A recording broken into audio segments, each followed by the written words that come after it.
Olá! Já parou para pensar que o corpo humano é como um território imenso, super complexo? Um mapa que a gente tenta decifrar há séculos. Mas como é que a gente navega por ele? Como a gente descreve um ponto exato para que qualquer pessoa, em qualquer lugar do mundo, saiba exatamente do que estamos falando?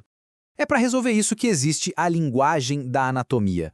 E é por aí que a nossa jornada começa hoje. Olha, essa busca não é de hoje, né? Desde os pensadores da antiguidade, como o Hipócrates, passando pela genialidade de um Leonardo da Vinci e a grande revolução de Andreas Vesalius, a vontade de decodificar a anatomia humana sempre foi uma aventura.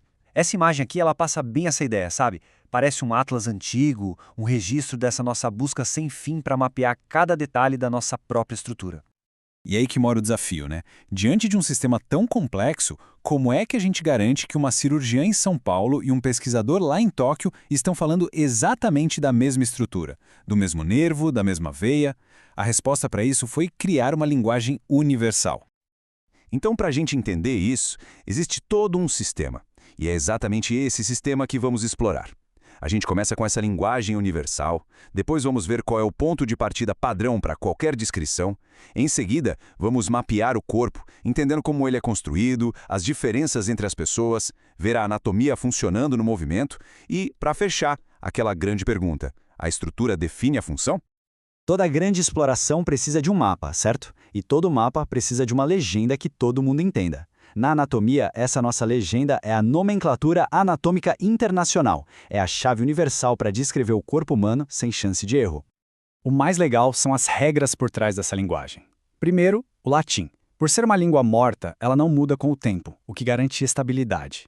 Segundo, eles acabaram com os epônimos, que são os nomes de pessoas. A ideia aqui é descrever e não homenagear, para não gerar confusão.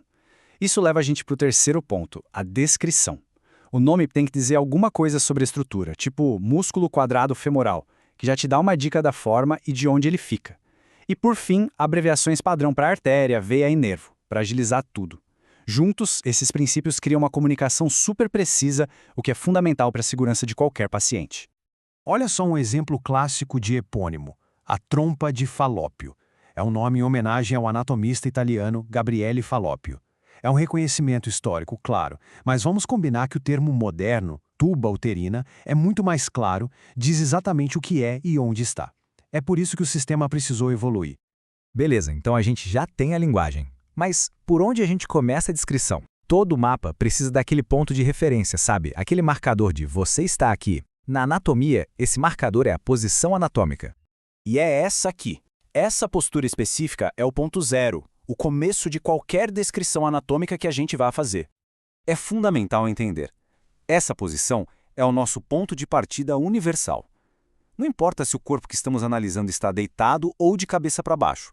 Todas as descrições partem do princípio de que ele está assim. Presta atenção nos detalhes. Corpo reto, olhar para frente no horizonte, braços estendidos do lado do corpo e o detalhe mais importante, as palmas das mãos viradas para frente.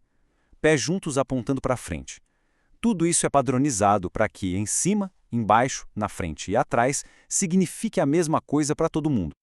Ok, agora que a gente já tem a linguagem e o nosso ponto de partida, podemos começar a traçar as linhas gerais do nosso mapa. O corpo humano é construído seguindo alguns princípios bem interessantes que ajudam a gente a organizar tudo. O primeiro princípio é o da antimeria, ou seja, a simetria bilateral. Imagina só uma linha dividindo o corpo de cima a baixo, bem no meio.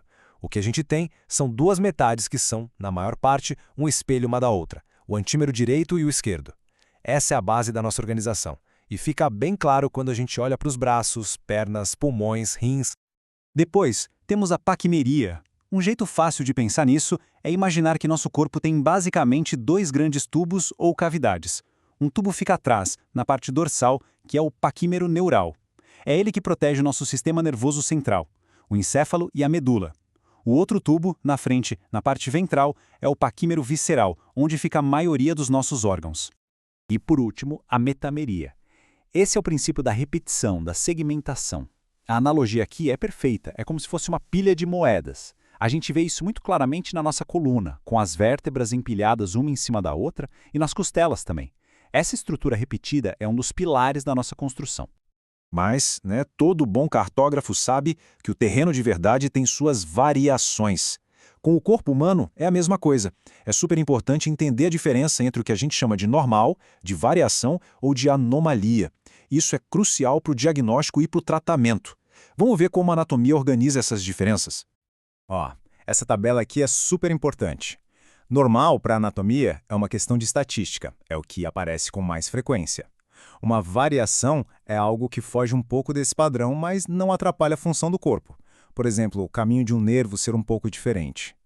Já uma anomalia é quando essa alteração causa, sim, um prejuízo funcional. E, por fim, um termo mais clássico, monstruosidade, é usado para uma anomalia tão grave que deforma a estrutura geral do corpo. Saber diferenciar essas coisas é a base de todo o raciocínio clínico. Beleza, já vimos as regras do jogo, os princípios básicos. Agora vamos ver como tudo isso se aplica na prática, na linguagem que descreve o movimento.